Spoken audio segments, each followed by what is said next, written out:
Hey everyone, and welcome back to the fifth edition of AIME Improvement. This week's lecture will be on geometric transformations. So there are three main geometric transformations that I want to cover today. I'm going to do example problems for each one that basically detail um, that I think are really good examples for the basic idea of how you want to use geometric transformations, when they're useful, and what you should be looking for. So this first geometric transformation I'm going to be talking about is translations. So we should all know what a translation is. It's basically if we take this, we can kind of slide it into, say, that line, where these are the same length, facing the same direction, everything like that. It's the same line, just moved over. And so clearly they would have the same length. If we translate a triangle around, we would get this a congruent triangle, same orientation as well.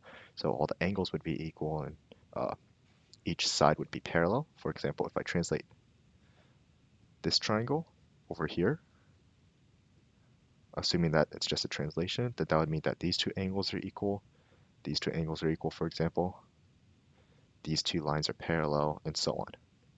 And so this also kind of gives us an idea on how we can translate things, basically by drawing a bunch of parallel lines.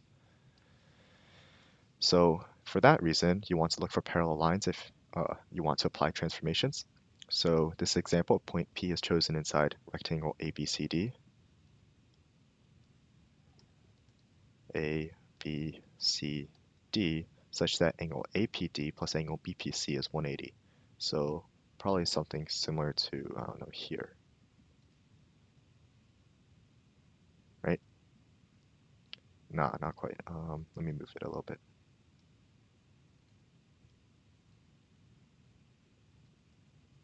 Okay, let's suppose it's somewhere like this, where these two add up to 180. Clearly they don't, but let's suppose.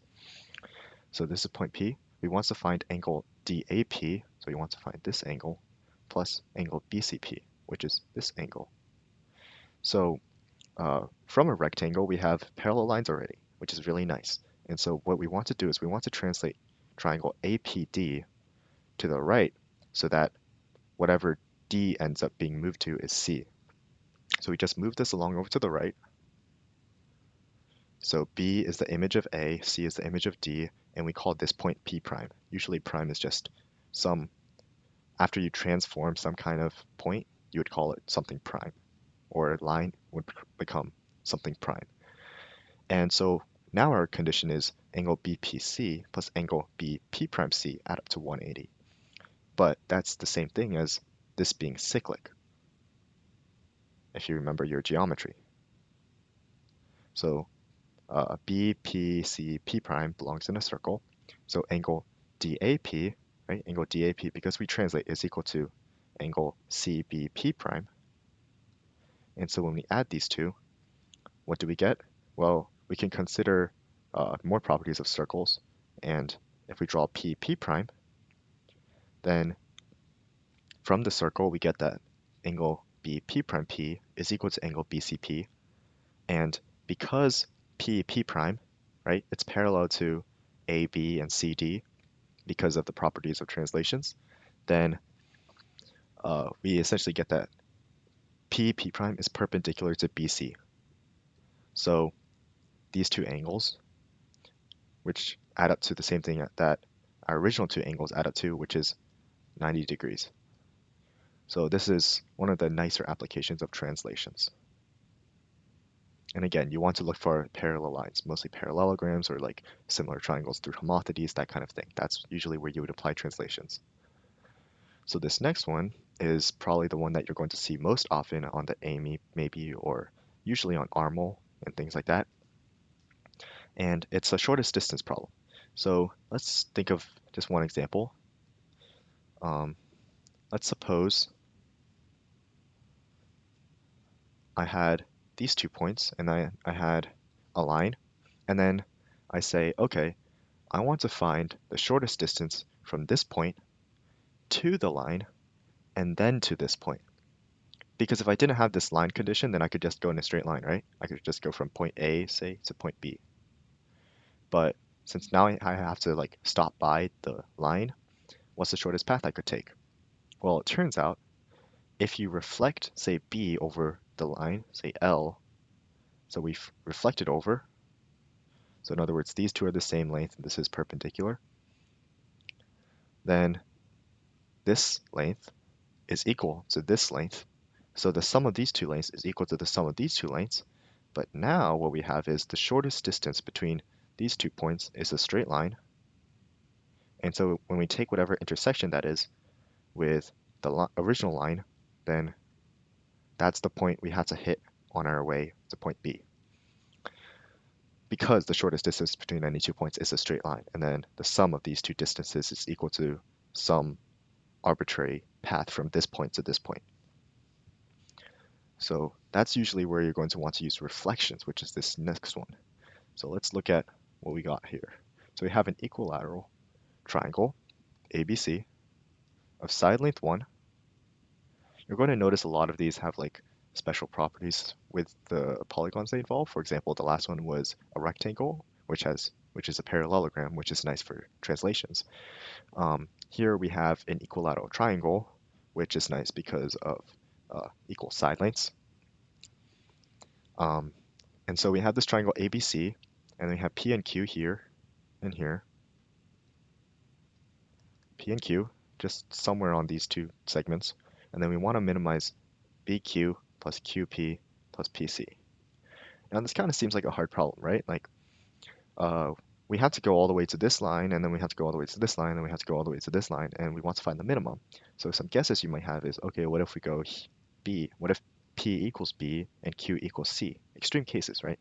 Then BQ would be the side length, so 1. QB would be the side length again. QP would be the side length again, and then we would go back and we would get a length of 3. But it turns out that's not the minimum. The minimum we can find is, okay, let's suppose we start from B and we have to go to AC, then go to AB, and then go to C. So once we go to Q, which is on AC, then to get to AB, we want to make a straight line argument, right? And so what we can do is, if we reflect triangle ABC over AC, then we get a point B prime here. And so P reflects to a point over here, P prime. And so now we have BQ plus QP plus PC is BQ plus QP prime plus P prime C. Okay, so now we have the minimum distance between BQ plus QP is just a straight line between B and P prime. So now given P, we can find the Q that minimizes it. But what P should we pick? Well, we can do this again. If we reflect A B prime C over side A B prime, then what we get is a point over here, C prime. Let's call it C double prime actually, because it's the second image. And then what happens is now we have P prime stays the same, and so P prime C, so PC equals P prime C equals P prime C double prime. So now what we have is B C double prime, like this length, this straight line, this length is the minimum possible length of BQ plus QP plus PC, because BQ plus QP plus PC is equal to BQ plus QP prime plus P prime C double prime, and we minimize that distance with a straight line. So I kind of drew this odd, but it turns out if you reflect equilateral triangles, then you should actually get, say here's C double prime, here's A, and here's B, then this is actually a straight line, and so the shortest distance is actually 2.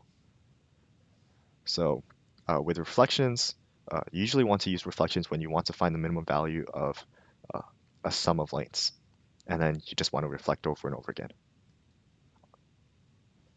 So there's that. This is also kind of useful for if you have a bouncing problem. For example, if you have a square and then you have a point here and then you kind of bounce it off, you bounce, say, a particle off the walls and it just reflects off each wall. Well, instead of staying within the square, what you can do is you can, when you hit a wall, you reflect the entire square over and you just continue in a straight line. So that's another neat application of reflections. And that's what a couple of the examples are in the handout.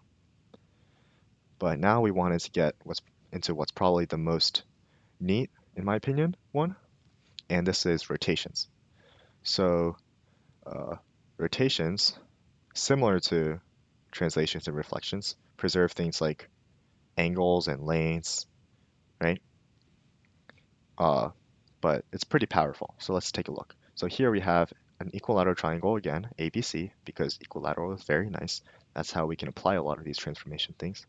And we have a point P inside of here, such that PA equals 13,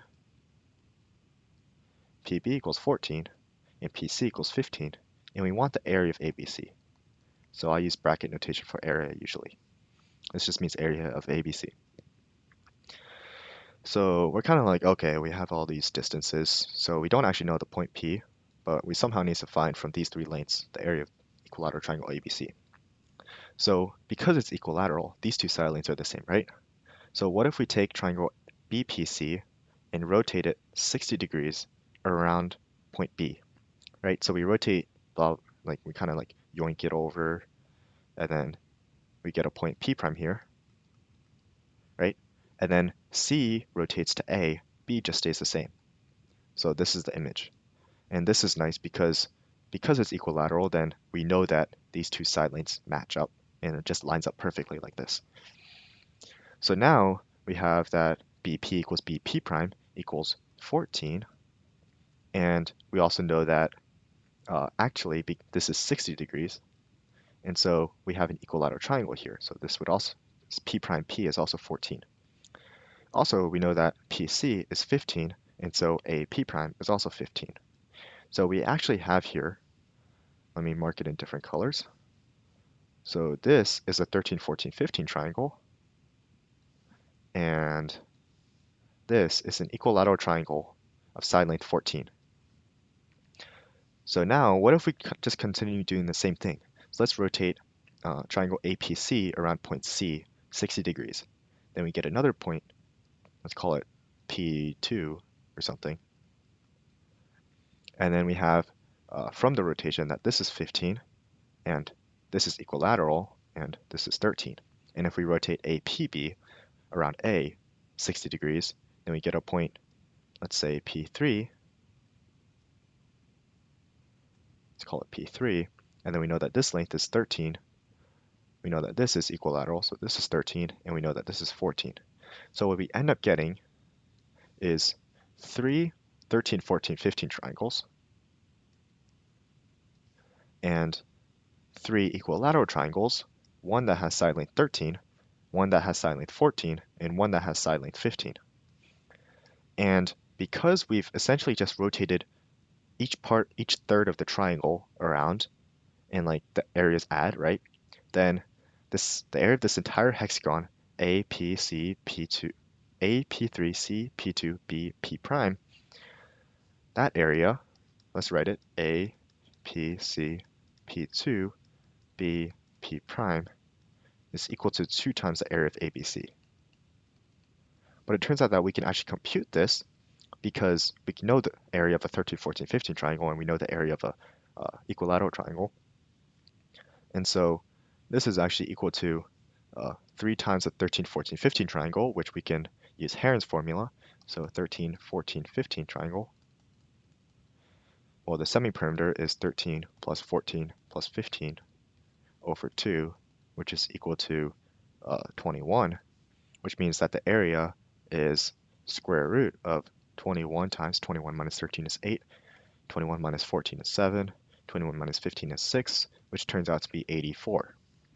And I usually just remember this just because I've seen it so many times, but this is 3 times 84 plus, we know that the area of an equilateral triangle is s squared root 3 over 4, which means the sum of the areas of the 3 equilateral triangles is root 3 over 4 times 13 squared plus 14 squared plus 15 squared. And this works out to be, I think, something along the lines of 295 rad 3 over 2. And so this means that the area of ABC is equal to 126 plus 295 root 3 over 4. So not the cleanest, but because of from rotations, we were able to avoid doing a bunch of law of cosines and stuff, and trig, and all kinds of gross computations. So in terms of computation, this is very nice. So that's where rotations come in. Usually you see rotations with like say a square, right? And you have a point in here and you do stuff with it. Or sometimes I've seen it with an isosceles right triangle and you have a point inside of here. You're trying to find the area of it or something. But in general, it's just really nice the way it works out. So that's geometric transformations. The problems that can be done with geometric transformations, their solutions are very nice in my opinion. Um, so look out for it. It's not going to apply a lot, but when it does, you will be happy. Thanks for watching.